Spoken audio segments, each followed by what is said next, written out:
नमस्कार, बहुत स्वागत आप सभी का IBC 24 में और मैं हूं आपके साथ शुभांगी ठाकुर। खबर चुनावी आप देख रहे हैं। बुलेटिन की शुरुआत करते हैं इस वक्त की बड़ी सियासी खबर के साथ, जो कि दिल्ली से सामने आ रही है। पीएम मोदी ने देशवासियों को पत्र लिखा है। लोकसभा चुनाव से पहले प्रधानमंत्री का ये जनता को लेटर है, जिसमें उन्होंने लिखा है कि आपका और हमारा साथ 1 दशक पूरा करने जा रहा है। पत्र में केंद्र सरकार की योजनाओं का भी उन्होंने जिक्र किया है। तो आपकी टीवी स्क्रीन पर हम वो तस्वीर भी दिखा रहे हैं कि वही पत्र है जो देश के प्रधानमंत्री नरेंद्र मोदी ने लिखा है। उन्होंने आपका और हमारा साथ 1 दशक पूरा करने जा रहे हैं, ये बात जनता के लिए लिखी है। साथ ही केंद्र सरकार की जो योजनाएं हैं सभी वर्गों के लिए, चाहे बात करें महिलाओं की या फिर बात करें युवा वर्ग की, किसानों की बात करें, सभी वर्ग के लिए जो भी केंद्र सरकार की योजनाएं हैं जिनसे वो लाभान्वित हो रहे हैं, उन सभी योजनाओं का जिक्र भी उन्होंने इस पत्र में किया है। तो लोकसभा चुनाव से पहले प्रधानमंत्री नरेंद्र मोदी ने ये जनता को लेटर लिखा है, जिसमें उन्होंने कहा है कि आपका और हमारा साथ 1 दशक पूरा करने जा रहा है।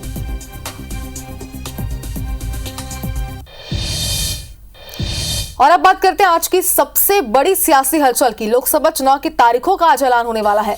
दोपहर 3 बजे निर्वाचन आयोग की प्रेस कॉन्फ्रेंस है। लोकसभा की 543 सीटों पर आज तारीखों का ऐलान होगा।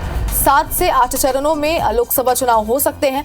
मध्य प्रदेश में 3 चरणों में चुनाव हो सकते हैं। और अब बात करें छत्तीसगढ़ की, तो छत्तीसगढ़ में 2 से 3 चरणों में चुनाव हो सकते हैं। 4 विधानसभा चुनाव की तारीखों का भी ऐलान होगा। आज आंध्र प्रदेश, उड़ीसा, अरुणाचल, सिक्किम की तारीख आज तय हो जाएगी। तारीखों के ऐलान के बाद देश में आचार संहिता लागू हो जाएगी। अप्रैल और मई में लोकसभा चुनाव हो सकते हैं, इन पर मुहर आज लग जाएगी। मई के अंतिम सप्ताह या फिर जून के पहले सप्ताह में मतगणना संभव है। तो आज इन सभी संभावनाओं पर मुहर लग जाएगी। आज दोपहर 3 बजे निर्वाचन आयोग की प्रेस कॉन्फ्रेंस है, जिसमें लोकसभा चुनाव की तारीखों का ऐलान हो जाएगा। बता दें कि लोकसभा की 543 सीटों पर आज तारीखों का ऐलान होना है। 7 से 8 चरणों में लोकसभा चुनाव हो सकते हैं, ये कयास लगाए जा रहे हैं। मध्य प्रदेश में 3 चरणों में और छत्तीसगढ़ में 2 से 3 चरणों में चुनाव हो सकते हैं। 4 विधानसभा चुनाव की तारीखों का आज ऐलान होगा, जिसमें आंध्र प्रदेश, उड़ीसा, अरुणाचल प्रदेश, सिक्किम की तारीख तय हो जाएगी।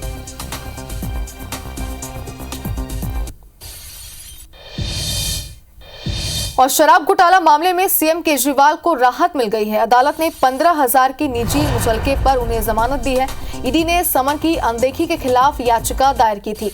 मामले में अब 1 अप्रैल को सुनवाई होगी। तो बता दें कि 8 बार उन्हें समन भेजा जा चुका था। शराब घोटाले का ये पूरा मामला है, जिसमें सीएम केजरीवाल को बड़ी राहत मिली है। अदालत ने 15,000 के निजी मुचलके पर जमानत दी है।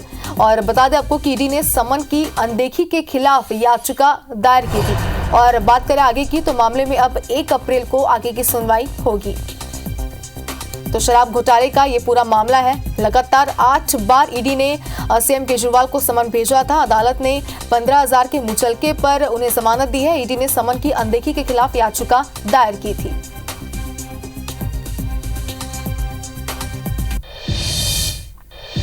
एक और बड़ी खबर दिल्ली से। 19 मार्च को होगी कांग्रेस कार्य समिति की बैठक। मल्लिकार्जुन खड़गे, सोनिया गांधी समेत CWC सदस्य इसमें शामिल होंगे।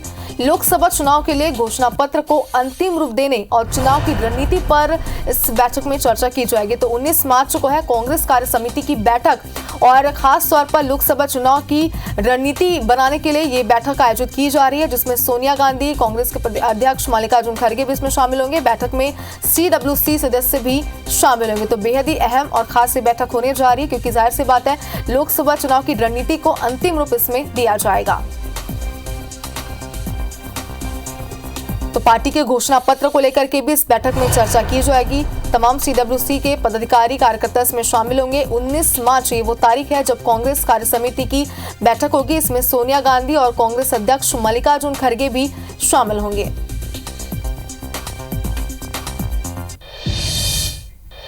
और अब बात करते हैं राहुल गांधी की भारत जोड़ो न्याय यात्रा की। भारत जोड़ो न्याय यात्रा का आज अंतिम दिन है। समापन रैली में शामिल होंगे अखिलेश यादव, तेजस्वी और AICC चीफ मल्लिकार्जुन खड़गे। बता दें आपको कि शिवसेना प्रमुख उद्धव ठाकरे, शरद पवार भी इसमें शामिल होंगे। यात्रा का समापन मुंबई के शिवाजी पार्क में होगा। 14 जनवरी को मणिपुर से राहुल गांधी की भारत जोड़ो न्याय यात्रा की शुरुआत हुई थी। बता दें कि 15 राज्यों, 110 जिलों, 100 लोकसभा सीटों और 337 विधानसभा से होते हुए राहुल गांधी की भारत जोड़ो न्याय यात्रा मुंबई आ रही है, जिसका समापन मुंबई में होने जा रहा है। तो 6,700 किलोमीटर का सफर राहुल गांधी इस यात्रा के दौरान तय कर चुके हैं और मुंबई में अब इसका समापन होने जा रहा है। भारत जोड़ो न्याय यात्रा का आज अंतिम दिन है। तो 14 जनवरी को मणिपुर से जिस यात्रा की शुरुआत हुई थी, आज उसका अंतिम दिन है।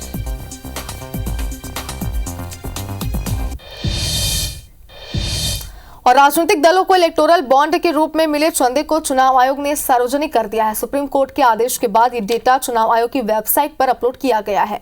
इस डेटा के मुताबिक 1,260 कंपनियों या व्यक्तियों ने इलेक्टोरल बॉन्ड के जरिए चंदा दिया है। कुल 12,769 करोड़ रुपया चंदे के रूप में पार्टी को दिया गया है। इस डेटा के मुताबिक future gaming and hotel services सबसे बड़ी दानदाता कंपनी है, जिसने 1,368 करोड़ रुपए का इलेक्टोरल बॉन्ड दान किया है। वहीं 821 करोड़ के इलेक्टोरल बॉन्ड के साथ मेगा इंडस्ट्रीज दूसरे नंबर पर है।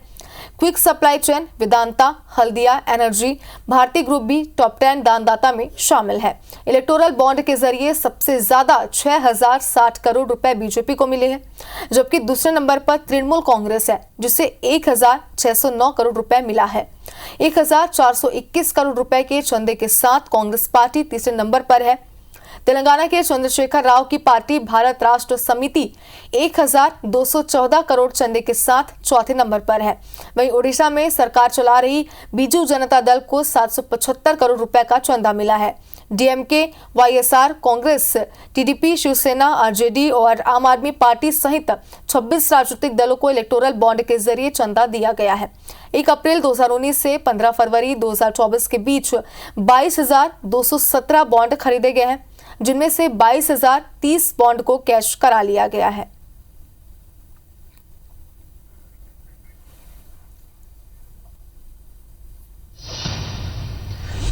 इधर इलेक्टोरल बॉन्ड को लेकर कांग्रेस और बीजेपी नेताओं के बीच सियासी घमासान अब शुरू हो चुका है।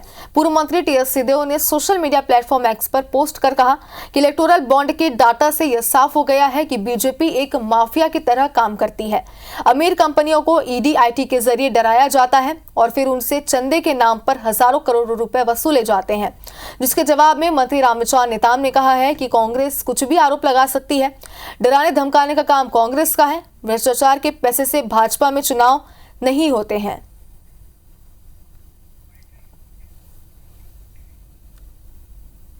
ये डराने धमकाने का काम कांग्रेस वालों का रहता है। हमारे समय में इस तरह का नहीं है। और डरा धमका करके, ये भ्रष्टाचारियों को डरा करके उस पैसे से हमारे यहाँ चुनाव नहीं होते हैं, क्योंकि वो गलत तरीके से पैसा आ रहा है। उस पैसे का उपयोग पार्टी में हमारे यहाँ नहीं होता। ये कांग्रेस के लोग देखें। और छत्तीसगढ़ में बीजेपी का कार्टून वॉर जारी है। बीजेपी ने बस्तर लोकसभा सीट को लेकर एक कार्टून जारी किया है। बीजेपी ने अपने सोशल मीडिया अकाउंट एक्स पर पोस्ट किया। एक्स पर पोस्ट कर कांग्रेस पर जमकर निशाना साधा। कहा कि क्या धर्मांतरण स्पेशलिस्ट को प्रत्याशी बनाएगी कांग्रेस? क्या बस्तर में इस बार फिर से प्रत्याशी बनाएगी? तो आपने 2 तस्वीरें आपको टी स्क्रीन पर भी दिखा रहे हैं। पहली तस्वीर जो बीजेपी ने जारी की अपने सोशल मीडिया प्लेटफॉर्म एक्स पर और कांग्रेस पर जमकर निशाना साधा है। तो निशाना साधते हुए कहा कि धर्मांतरण स्पेशलिस्ट को क्या प्रत्याशी बनाएगी और क्या बस्तर में इस बार फिर से बनाएगी प्रत्याशी। ये बात कार्टून वॉर के जरिए बीजेपी ने कही है सोशल मीडिया प्लेटफॉर्म एक्स पर। और बता दें कि लगातार प्रदेश में कार्टून वॉर जारी है। पहले भी बीजेपी ने कई बार ऐसे कार्टून जारी किए हैं, जिस पर कांग्रेस ने कई प्रकार से पलटवार भी किया है और तंज भी कसा। इस बार फिर से कार्टून यहाँ पर जारी किया गया। अब देखने वाली बात होगी इस पर आगे क्या बयानबाजियां होती है और क्या प्रतिक्रियाएं सामने आती है।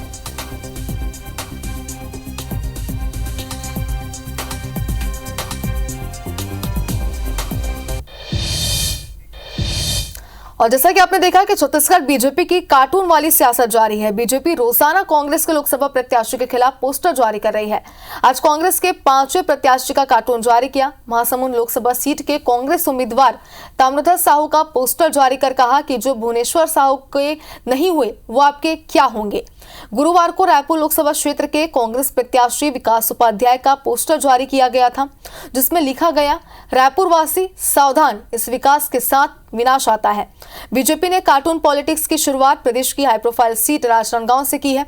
11 मार्च को जारी पोस्टर में बीजेपी ने कांग्रेस प्रत्याशी भूपेश बघेल को जिहादी गिरोह का झंडा लिए दिखाया। इसमें भूपेश बघेल के साथ एजाज ठेबर और नवाज खान भी हैं।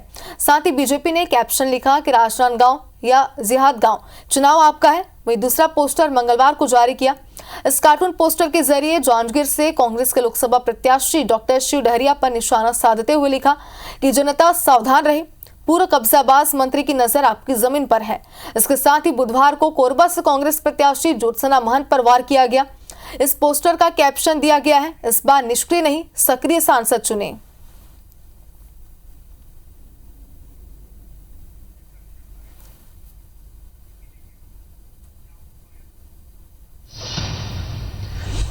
और एन चुनाव से पहले छत्तीसगढ़ की साय सरकार ने मिशन क्लीन स्वीप के लिए सौगातों की झड़ी लगा दी है। सीएम विष्णुदेव साय ने 5 बड़े फैसले लिए हैं। सीएम ने कर्मचारियों का 4% डीए बढ़ाने की घोषणा की है। पेंशनरों को भी इसका लाभ मिलेगा। आपको बता दें कि इसके साथ ही सीएम ने 7वें वेतनमान के एरियर्स के अंतिम किस्त की राशि भी देने का ऐलान किया है। इसके अलावा पंचायत एवं ग्रामीण विकास की प्रमुख सचिव निहारिका बारिक की अध्यक्षता में एक समिति भी बनाई है, जो कर्मचारियों की समस्याओं के संबंध में समीक्षा करेगी और निराकरण से संबंधी सुझाव देगी। सीएम साय ने पंचायत सचिवों को भी राहत दी है। सचिवों के 55 दिनों की हड़ताल अवधि का वेतन भुगतान करने का निर्णय लिया गया है। अवकाश में हड़ताल अवधि समायोजित होगी। इसके अलावा सीएम ने पत्रकारों के खिलाफ किए गए कथित झूठे मुकदमों और उत्पीड़न के मामलों में न्याय दिलाने गृह सचिव की अध्यक्षता में कमेटी बनाने का निर्णय लिया है।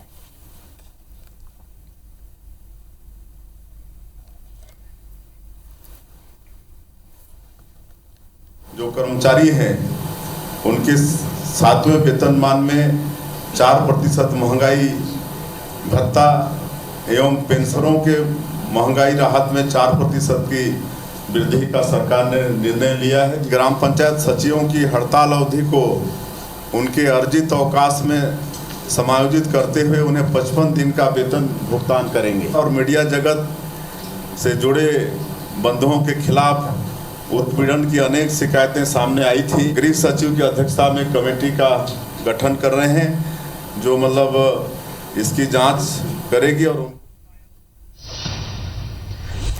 इधर लोकसभा चुनाव की आचार संहिता लगने से पहले मध्य प्रदेश की मोहन सरकार ने भी कर्मचारियों को बड़ी सौगात दी है। सरकार ने कर्मचारियों का महंगाई भत्ता बढ़ा दिया है। ये महंगाई भत्ता 4% बढ़ाया गया है। महंगाई भत्ता बढ़ने के बाद अब 46% की दर से भुगतान होगा। अब तक 42% था। बढ़ा हुआ भत्ता 1 मार्च से माना जाएगा। इसका भुगतान अप्रैल महीने में होगा। गौरतलब है कि महंगाई भत्ता नहीं बढ़ने से कर्मचारी नाराज थे।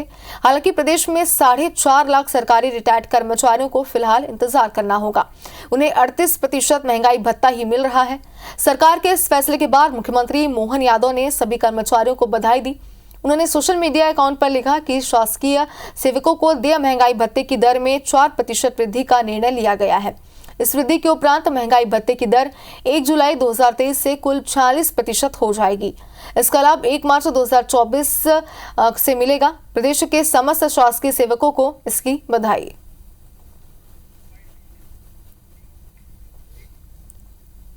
अधिकारी कर्मचारियों के लिए वर्तमान जो महंगाई भत्ते की दर 42 है उसको 46% करने की हमने निर्णय किया है। और ये 7वें वेतनमान के अंतर्गत 1 जुलाई 2023 से इसको मध्य प्रदेश में लागू करेंगे। हमने अपने स्रोत से ये सुविधा देने का प्रयास किया है। उम्मीद करेंगे आने वाले समय में इसमें और वृद्धि करें। और लोकसभा चुनाव से पहले मध्य प्रदेश में कांग्रेस को एक बार फिर से बड़ा झटका लगा है। कांग्रेस के पूर्व विधायक अंतर सिंह दरबार और इंदौर कांग्रेस के सीनियर लीडर पंकज सिंघवी अपने सैकड़ों समर्थकों के साथ बीजेपी में शामिल हो गए। प्रदेश बीजेपी कार्यालय में मुख्यमंत्री डॉक्टर मोहन यादव और प्रदेश अध्यक्ष वीडी शर्मा ने दोनों नेताओं और उनके समर्थकों को बीजेपी की सदस्यता दिलाई। इस दौरान नगरीय प्रशासन मंत्री कैलाश विजयवर्गीय और ज्वाइनिंग टोली के संयोजक पूर्व गृह मंत्री डॉक्टर नरोत्तम मिश्रा भी मौजूद रहे। धामनोद की नगर पालिका की अध्यक्ष सीमा विष्णु पाटीदार भी बीजेपी में शामिल हुई। रीवा जिले से कांग्रेस पार्टी के 4 पदाधिकारी भी बीजेपी में शामिल हुए। मुख्यमंत्री डॉक्टर मोहन यादव ने कहा कि मोदी जी के नेतृत्व में हमारा परिवार लगातार बढ़ रहा है। पूरे देश के किसी राज्य में अगर मोदी जी का परिवार सबसे अधिक बढ़ रहा है तो वह है मध्य प्रदेश।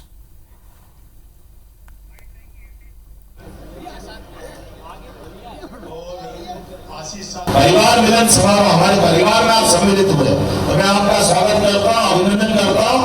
और ये जो कारवां बढ़ रहा है, अब आप अपने स्थान पर रुकना मत, अपने अपने बूथ पर जहाँ भी आपके जैसे वो जैसे कार्यकर्ता है, कोई कारण से आ जाने में छूट गए, उन सबको भी जोड़ना है। हमको किसी को छोड़ना नहीं है, सबको जोड़ना है। और इसी बीच सीधी से आपको इस वक्त की बड़ी खबर दिखाते हैं। राज्यसभा सांसद अजय प्रताप सिंह ने बीजेपी से इस्तीफा दे दिया है। टिकट न मिलने से नाराज थे अजय प्रताप सिंह, सीधी से निर्दलीय लोकसभा का वो चुनाव लड़ेंगे। पत्रकार वार्ता कर उन्होंने इसकी घोषणा की है। राष्ट्रीय अध्यक्ष जेपी नड्डा को उन्होंने अपना इस्तीफा भेजा है। सीधी का विकास रोकने का आरोप भी यहां पर लगाया है। बीजेपी के विकसित नारे को उन्होंने खोखला बताया है।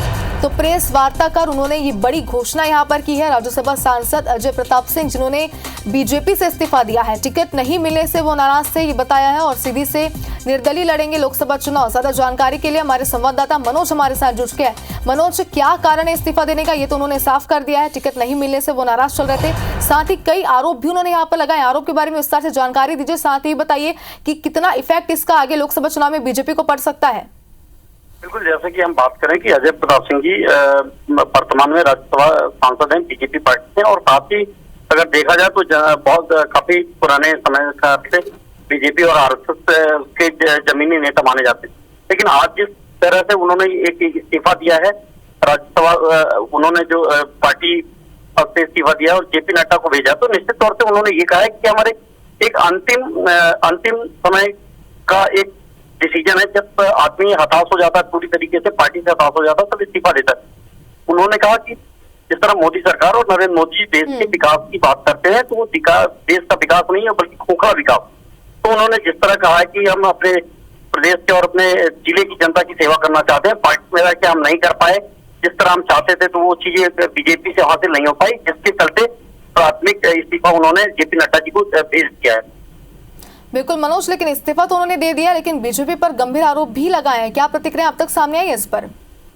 जी बिल्कुल, जैसा कि उनका ये आरोप था कि जो बीजेपी सरकार और मोदी सरकार गारंटी देती है और विकास की गारंटी, लोगों के विकास की गारंटी, तो निश्चित तौर से जैसा वादा बीजेपी करती है उस तरह कभी कहीं भी खरी नहीं उतरी है। तो निश्चित तौर से उन्होंने पार्टी पे और वो जो शीर्ष नेतृत्व है उस पर आरोप लगाए हैं, और निश्चित तौर से वो उन्होंने कहा है कि जैसे समय आता है तो ये इसके गंभीर परिणाम बीजेपी को भुगतने होंगे और साथ ही वो कोई एक बड़ा डिसीजन लेंगे। बिल्कुल मनोज, एक तरफ लोकसभा चुनाव की आज तारीखों का ऐलान होने वाला है, दूसरी तरफ सांसद का इस्तीफा, कैसे देख सकते हैं इसे?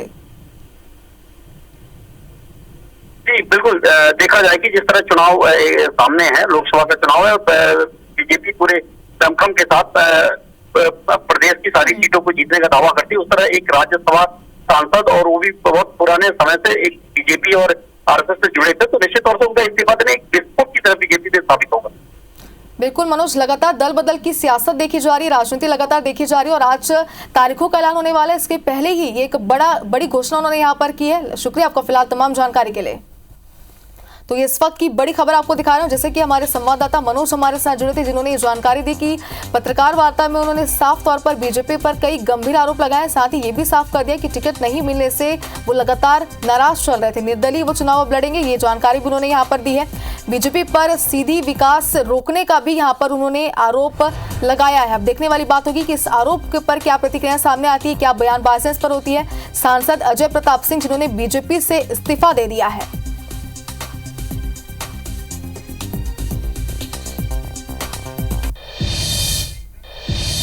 और चुनाव की तारीखों का जो ऐलान होगा, मगर मध्य प्रदेश कांग्रेस ने अपने पूरे प्रत्याशी मैदान में नहीं उतारे हैं, और दूसरी लिस्ट को लेकर जीतू पटवारी का बयान सामने आया। उन्होंने कहा कि 18 तारीख को कांग्रेस के 18 सीटों पर नाम का ऐलान होगा।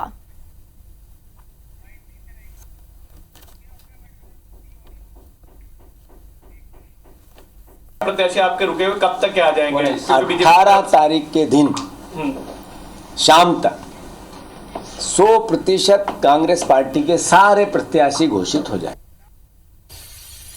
और सीधी से इस वक्त की बड़ी खबर एक बार फिर आपको दिखाते हैं। राज्यसभा सांसद अजय प्रताप सिंह ने बीजेपी से इस्तीफा दे दिया है। टिकट न मिलने से नाराज थे अजय प्रताप सिंह, सीधी से निर्दलीय अब वो लोकसभा चुनाव लड़ेंगे। राष्ट्रीय अध्यक्ष जेपी नड्डा को उन्होंने अपना इस्तीफा भेजा है। सीधी का विकास रोकने का आरोप उन्होंने यहाँ पर लगाया। साथ ही ये भी कहा कि बीजेपी के विकसित नारे को उन्होंने खोखला बताया है। तो इस्तीफा तो उन्होंने दिया ही है, साथ ही कई गंभीर आरोप उन्होंने बीजेपी पर भी लगाए हैं। बता दें कि राज्यसभा सांसद हैं बीजेपी से अजय प्रताप सिंह, जिन्होंने अपना इस्तीफा आज सौंप दिया है। टिकट नहीं मिलने से वो नाराज चल रहे थे, ये जानकारी सामने आ रही है। अब सीधी से निर्दलीय लोकसभा चुनाव वो लड़ेंगे और ये जानकारी उन्होंने खुद दी है प्रेस वार्ता कर। राष्ट्रीय अध्यक्ष जेपी नड्डा को उन्होंने अपना इस्तीफा सौंपा है। सीधी का विकास रोकने का उन्होंने आरोप लगाया है। साथ ही बीजेपी के विकसित नारे को उन्होंने यहाँ पर खोखला भी बताया है। तो कई सारे सियासी मायने भी उनके इस इस्तीफे के निकाले जा रहे हैं, क्योंकि जाहिर सी बात है, एक तरफ लोकसभा चुनाव की तारीखों का ऐलान होने वाला, दूसरी तरफ आज उन्होंने बीजेपी से इस्तीफा दे दिया है। कई सारे सियासी गणित, सियासी मायने भी इसके निकाले जा रहे हैं। आपको बता दें कि निर्दलीय वो चुनाव लड़ेंगे, ये जानकारी उन्होंने खुद प्रेस वार्ता कर मीडिया के सामने रखी है। और बीजेपी पर सीधी का विकास रोकने का आरोप भी उन्होंने यहाँ पर लगाया है। कई बयानबाजियां भी होने वाली आगे, और इसके पहले भी लगातार दल बदल की राजनीति दोनों ही पार्टियों में देखी जा रही है, चाहे बात करें बीजेपी की या फिर बात करें कांग्रेस की। इस वक्त भी ये बड़ी खबर सीधी से आपको दिखा रहे हैं, जहां पर राज्यसभा सांसद ने इस्तीफा दे दिया है। सीधी से निर्दलीय वो अब लोकसभा चुनाव लड़ेंगे और राष्ट्रीय अध्यक्ष जेपी नड्डा को उन्होंने अपना इस्तीफा भेजा है। तो इस वक्त की सबसे बड़ी खबर आपको दिखा रहे हैं, और अब देखने वाली बात होगी कि क्या प्रतिक्रिया इस पर सामने आती, क्या इफेक्ट लोकसभा चुनाव में बीजेपी का इस पर पड़ता है, क्योंकि कई गंभीर आरोप भी उन्होंने यहाँ पर लगाए हैं, जिसके बाद जाहिर सी बात है कि राजनीतिक बयानबाजियां भी आगे तेज होने वाली है। सीधी पर बीजेपी के विकास रोकने का यहाँ पर आरोप उन्होंने लगाया है और टिकट नहीं मिलने से नाराज चल रहे थे, जिसके बाद उन्होंने अब सीधी से निर्दलीय चुनाव लड़ने का फैसला लिया है।